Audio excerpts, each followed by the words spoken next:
Shalom saudara-saudara yang dikasihi oleh Tuhan. Seringkali kesusahan hidup kita, kesulitan kita alami, mungkin penderitaan yang kita alami, kita mulai merasa bahwa kita menganggap diri kita ini kurang berharga di mata Tuhan atau di mata orang lain. Saudara, ternyata tidak demikian. Situasi kondisi tidak mengubah bahwa Tuhan mengasihi saudara dan saya begitu berharga di mata Tuhan. Semua kita bisa saksikan karena Kristus telah mati bagi kita. Salam jumpa dalam program Tuhan adalah Gembalaku. Saudara, saat ini kita dengan sukacita memulai perjalanan iman kita bersama dengan surat 1 Petrus. Saudara, surat ini ditulis oleh Rasul Petrus kepada orang-orang Kristen yang tersebar di wilayah utara dari pegunungan Taurus dan terletak di wilayah Asia Kecil. Dan saudara, ini merupakan wilayah otoritas dari Kekaisaran Romawi. Rasul Petrus menulisnya dari kota Romawi. Dan ditulisnya dalam tahun 62 dan 63 Masehi. Itu dilakukan pada masa pemerintahan Kaisar Nero. Saudara, pada masa itu, maka bagi orang-orang Kristen bukan masa yang mudah. Bahkan terdapat penderitaan di sana. Surat Rasul Petrus adalah untuk memberikan dorongan dan memberikan kekuatan serta pengharapan bagi orang-orang percaya di masa-masa sulit tersebut. Saudara, mari kita membaca surat 1 Petrus pasal 1 ayat 1-2. Dari Petrus, Rasul Yesus Kristus kepada orang-orang pendatang yang tersebar di Pontus, Galatia, Kapadokia, Asia Kecil, dan Bitinia, yaitu orang-orang yang dipilih sesuai dengan rencana Allah, Bapa kita, dan yang dikuduskan oleh Roh supaya taat kepada Yesus Kristus dan menerima percikan darahnya. Kiranya kasih karunia dan damai sejahtera makin melimpah atas kamu. Saudara yang dikasihi oleh Tuhan, firman Tuhan yang kita baca adalah pendahuluan dari surat 1 Petrus. Ini terkait dengan kepada siapa surat ini dituliskan, yaitu kepada orang-orang percaya yang tersebar di beberapa wilayah. Saudara, tentu keberadaan orang Kristen tersebut sebagai minoritas pada masa itu. Namun dalam pendahuluan surat ini, Rasul Petrus mau memberitahukan betapa berharganya orang-orang Kristen yang tersebar itu di hadapan Tuhan. Oleh karena itu, kita sebagai orang Kristen harus menghargai panggilan Tuhan bagi kita di dalam dunia ini. Saudara, apakah pesan firman Tuhan bagi kita? Yang pertama, orang-orang percaya adalah pendatang di dunia ini dan tersebar ke pelbagai penjuru di dunia ini sebagai benih yang hidup yang Tuhan tanam untuk berbuah bagi Kristus. Saudara, firman Tuhan berkata, dari Petrus, Rasul Yesus Kristus, kepada orang-orang pendatang yang tersebar di Pontus, Galatia, Kapadokia, Asia Kecil, dan Bitinia. Saudara, di awal surat dari 1 Petrus, maka Rasul Petrus menyatakan siapakah orang-orang percaya ini. Saudara, dia mengatakan orang-orang percaya ini adalah orang-orang pendatang. Saudara, maksudnya adalah mereka tinggal di daerah yang asing sebagai orang asing. Mereka sebetulnya bukan berasal dari Pontus, Galatia, Kapadokia, Asia Kecil, dan Bitinia. Mereka berasal dari tempat yang lain. Sehingga mereka disebut sebagai pendatang. Saudara, itu adalah fakta secara lahiriah. Namun itu juga mengingatkan kita bahwa kita sebagai orang percaya, kita adalah pendatang sebagai orang asing di dunia ini. Karena kewargaan kita adalah di sorga.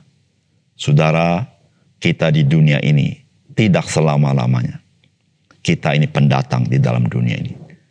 Namun saudara, Rasul Petrus bukan hanya bicara mereka ini orang pendatang, tetapi dikatakan yang tersebar di Pontus, Galatia, Kapadokia, Asia Kecil, dan Bitinia.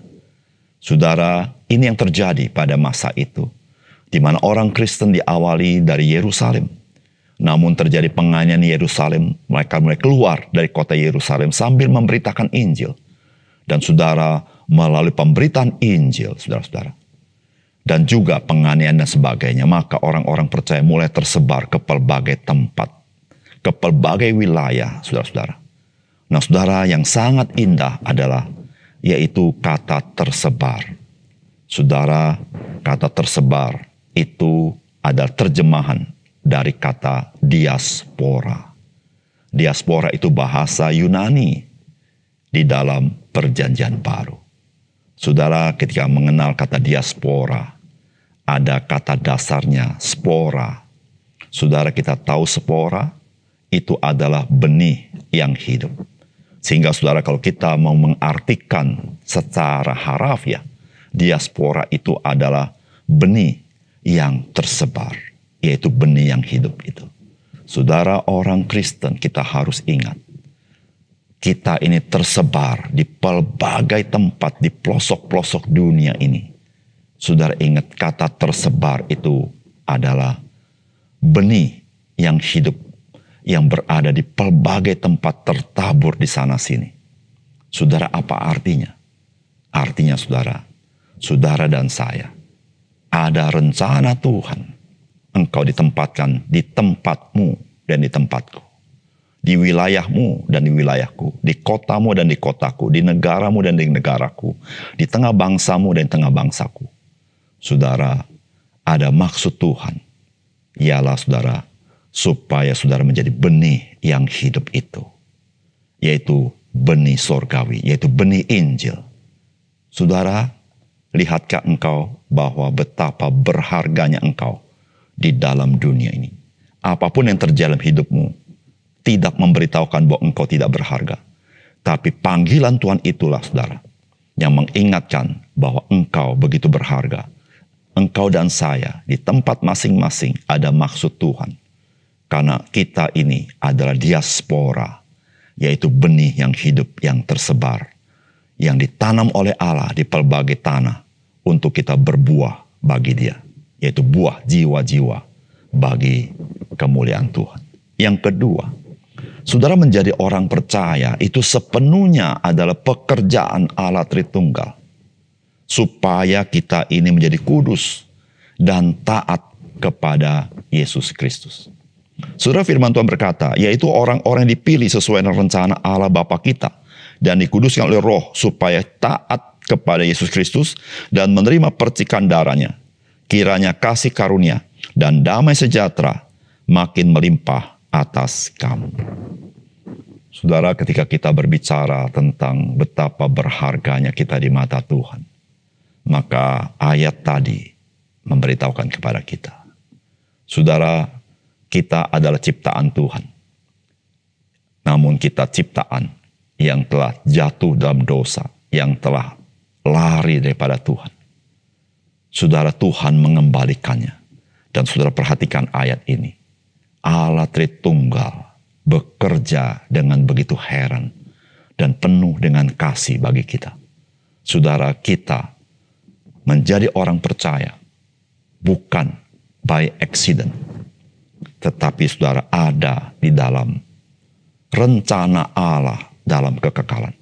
Alkitab mengatakan bahwa kita ini dipilih oleh Allah di dalam kekekalan, saudara. Itu berarti tanpa syarat. Itu berarti lahir semata-mata karena Tuhan mengasihi kita. Bukan saja Tuhan memilih kita, tapi Tuhan bekerja di dalam sejarah melalui Roh Kudus yang menguduskan kita, yaitu melahirbarukan kita. Sehingga kita kudus selama-lamanya dalam arti status kita sebagai orang kudus. Saudara, bukan itu saja. Saudara, di dalam anugerah Tuhan itu, saudara, kita bisa taat kepada Yesus Kristus dan menerima percikan darahnya. Saudara yang dikasihi oleh Tuhan. Sebagai orang percaya, Tuhan bukan tanpa punya maksud dan tujuan. Tetapi Tuhan punya maksud dan tujuan supaya saudara dan saya taat kepada Yesus Kristus. Supaya saudara dan saya kudus di hadapannya. Karena saudara dan saya ada miliknya. Saudara milik Tuhan harus menyatakan siapakah Tuhan dalam hidup kita. Saudara, disitulah saudara ketika kita menghidupi kehidupan Kristen sebagaimana yang Tuhan rancangkan. Maka kita memiliki semakin keyakinan kita bahwa kita begitu berharga di mata Tuhan. Saudara, gelas yang berharga di rumah kita, yang berguna dalam hidup kita, tentu saudara, kita akan rawat kebersihannya karena kita akan pakai. Saudara, mengapa Tuhan hendak engkau dan saya kudus dan taat? Karena engkau dan saya berharga di mata Tuhan. Dan Tuhan mau pakai saudara dan saya. Dia tidak akan membiarkan engkau dan saya di dalam keberadaan yang tidak berharga.